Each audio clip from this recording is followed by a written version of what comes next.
Mais tout de suite, rendez-vous avec Caroline Roux. Bonjour Caroline, Bonjour. pour les 4 vérités. Vous recevez ce matin Adrien Quatennens. Oui, alors Adrien Quatennens, il est député de la France Insoumise, il est membre de la Commission des Affaires sociales, il est en première ligne contre la réforme du bac, contre la réforme des hôpitaux, et ça va peut-être pas vous surprendre, mais il n'est pas toujours en ligne avec les choix du gouvernement.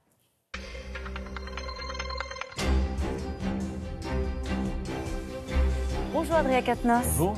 Le président s'est confié hier à la presse présidentielle. Alors ça ressemblait à sa première conférence de presse. Ça a duré 2 heures. Il est revenu sur tout un tas de sujets, dont le pouvoir d'achat. Et il dit la meilleure bataille pour le pouvoir d'achat, c'est le travail. Ça va prendre du temps. Il donne une date, 2020. Est-ce que vous pensez que les Français seront patients ? Alors ils vont devoir l'être visiblement, mais la bataille du travail, il faudrait déjà la mener en relançant l'activité et l'emploi dans ce pays. Nous sommes en présence d'une pénurie d'emplois dans le pays. Par contre, sur le pouvoir d'achat, moi je le dis tout de suite, nous sommes en présence d'une fake news. Parce que augmentation du pouvoir d'achat, il n'y a pas. Pour la raison que d'abord, les différentes mesures se font sur un calendrier qui fait que ce n'est pas possible. On a eu la hausse de la CSG tout de suite et le reste des mesures est étalé dans le temps. Mais je veux insister sur un point quand même. Quand on parle de baisse des charges, vous savez, la fameuse baisse des cotisations qui fait que le salaire net augmente. Les cotisations, c'est du salaire. C'est la part du salaire qui est socialisée. Ce que vous ne payez pas en cotisation, vous le paierez en reste à charge, en tarif de santé. Donc ce gouvernement est passé maître dans l'art de vous prendre dans une poche pour vous mettre un peu dans l'autre. Voilà ce qui se passe. Vous dites une fake news, il donne une échéance, il donne un calendrier. Le sujet, c'est 2020. Est-ce que vous pensez que les Français seront patients ? C'est la question que je vous posais. C'est pas une fake news, en l'occurrence, c'est qu'il donne une échéance. Non, je pense que les Français vont s'impatienter pour la raison que vous le voyez. Il y a beaucoup d'indicateurs économiques qui sont au vert. Notamment, on parle beaucoup de la croissance. Donc tout ça va libérer des revendications sociales, et notamment en matière salariale, et c'est légitime. Moi, ce que je veux dire, c'est qu'il y a de la pédagogie à faire pour le coup, pour désintoxiquer, car, je le répète, la baisse des cotisations, ça n'est pas l'augmentation du pouvoir d'achat. On va parler de la réforme du bac, si vous le voulez bien. Le ministre de l'Éducation va présenter la réforme du bac aujourd'hui en Conseil des ministres. On en connaît les grandes lignes, 4 épreuves terminales, un oral et plus de contrôle continu. Est-ce que vous pensez que ce sont des outils qui peuvent mieux préparer tout simplement les élèves au secondaire ? Non, je ne le pense pas et je suis très inquiet parce qu'après s'être attaqué au Code du travail, le gouvernement s'attaque ici à 2 autres piliers de la République sociale, l'école et l'université. Alors, il y a une cohérence dans tout ça parce que l'instauration de la sélection à l'université nécessite une réforme du bac parce qu'on a la question notamment des attendus. Donc, on va avoir là la dislocation du bac tel qu'on le connaît. Aujourd'hui, vous avez une épreuve terminale qui est un contrôle, qui n'est pas un contrôle continu, qui est bien une épreuve en fin de cycle et qui est le même partout, sur tout le territoire, avec le même calendrier. Là, vous risquez d'avoir cet effet qu'on va avoir un bac à la valeur considérablement affaiblie, qui ne sera plus un diplôme national, mais une multiplication de diplômes locaux, puisqu'on parle de l'instauration de près de 40% de contrôle continu. Or, vous savez, vous avez des lycées dans lesquels vous avez un professeur par matière. Ça veut dire qu'on va rompre aussi avec l'anonymat des candidats. Donc moi, je mets en garde, cette réforme est à combattre. C'est l'idée d'un bac à 2 vitesses ? C'est l'idée d'un bac qui ne serait pas le même pour tous ?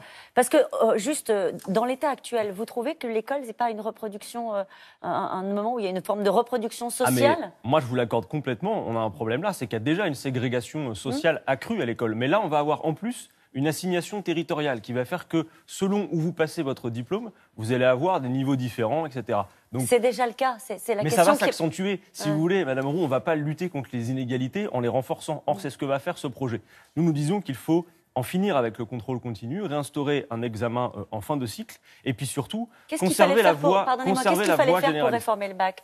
Qu'est-ce qu'il fallait changer ? Alors, il faut limiter, par exemple, le nombre d'élèves à 25 par classe, mais surtout, il faut rompre avec le contrôle continu pour le brevet comme pour le baccalauréat, de manière à avoir un examen en fin de cycle. Là, la réforme de M. Blanquer est une réforme non seulement inégalitaire, mais elle est aussi autoritaire, je veux le dire. Parce qu'on demande à des élèves de 15-16 ans de faire des choix pour leur orientation avec une coloration du bac qui risque de les assigner dans une filière en particulier.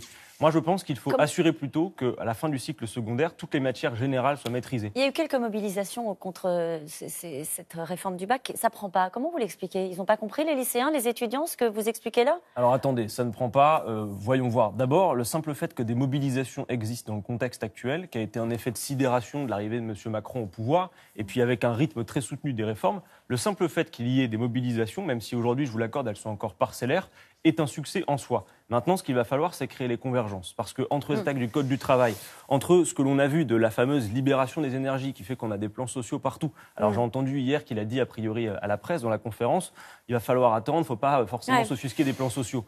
Moi, je le vois, les énergies qui sont libérées ne sont pas des énergies propulsives pour le pays, y compris en matière d'emploi. Je mets en garde Emmanuel Macron en poursuivant de vieilles logiques libérales, nous met en retard sur à peu près tout.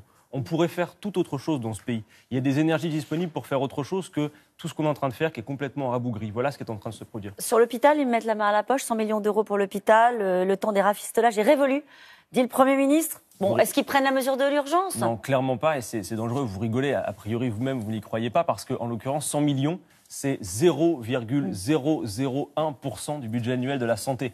Quiconque a fait l'expérience de l'hôpital, pour soi ou pour ses proches, voit que la situation est extrêmement tendue. Elle est révélatrice de ce qui se passe dans beaucoup de services publics qui craquent de tous côtés et qui ne tiennent plus que par le dévouement absolu des fonctionnaires qui travaillent. À l'hôpital, la situation est grave. Notre système de santé est reconnu partout dans le monde, mais il subit depuis 30 ans privatisation et libéralisation. Les petites mesurettes qui sont annoncées ne sont pas à la hauteur des efforts qu'il faudrait faire, y compris en matière de moyens matériels et de personnel.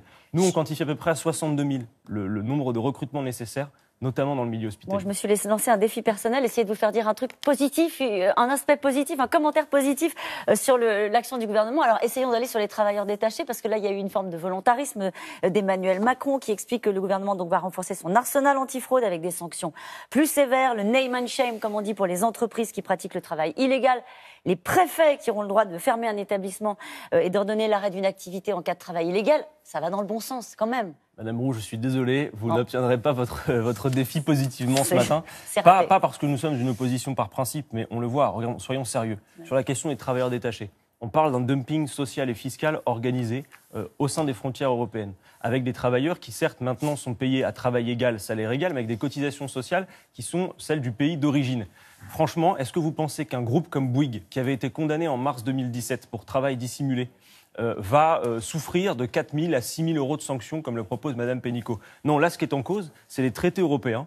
Et ça nous permet d'ouvrir le débat sur la question européenne pour en finir avec ce fait que les traités interdisent l'harmonisation sociale et fiscale. Ce n'est pas tolérable. Nous proposons d'en finir avec l'application de cette directive absurde. Service national obligatoire? Ah bah voilà peut-être une bonne idée, mais qui par contre me semble insuffisante, y compris du point de vue de la durée. Je pense qu'en un mois, bon là maintenant on a parlé a priori de 3 à 6 mois, c'est insuffisant. Nous sommes pour l'instauration d'un service citoyen qui serait d'une durée de 9 mois avec une formation militaire initiale, mais aussi pourquoi pas le fait de faire passer aux jeunes leur permis de conduire et de permettre de faire un petit point sur le niveau en écriture, en lecture. Il y a d'autres choses à faire, mais surtout c'est la durée. Je pense qu'en un mois c'est clairement insuffisant. Merci beaucoup Adrien Quatennens.